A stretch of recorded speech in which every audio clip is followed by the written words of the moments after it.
कहाँ जा रही? जब घरे से थोड़ा तैयार हो निकला बिलारी नहीं रास्ता काटे चलिए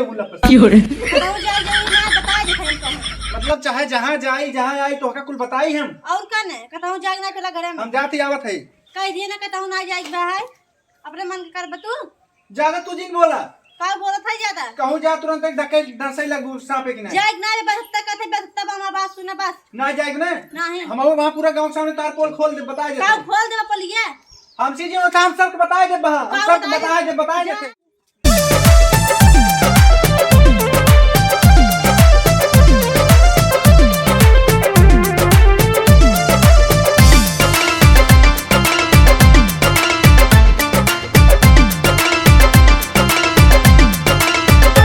घर बिगड़ाए बहिनी दीदी हमार घर बिगड़ाए बहिनी दीदी सबके में हरिया के बड़ी बड़ी अखिया सबके में हरिया के बड़ी बड़ी अखिया हमार कनट परी बहिनी दीदी हमार घर बिगड़ाए बहिनी दीदी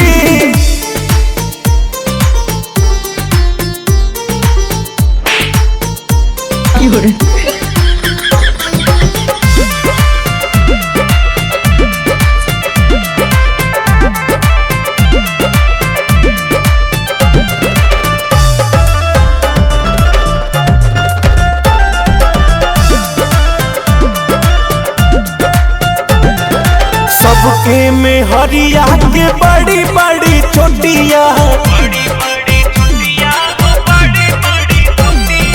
सबके में हरिया के बड़ी बड़ी छोटिया हमारे है खोताही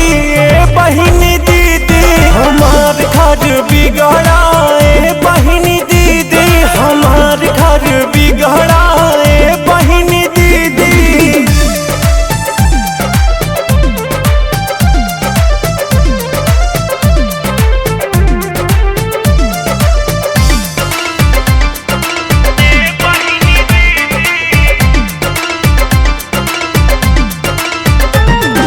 सबके में हरिया के लंबी लंबी टंगिया सबके में हरिया के लंबी लंबी टंगिया हमारे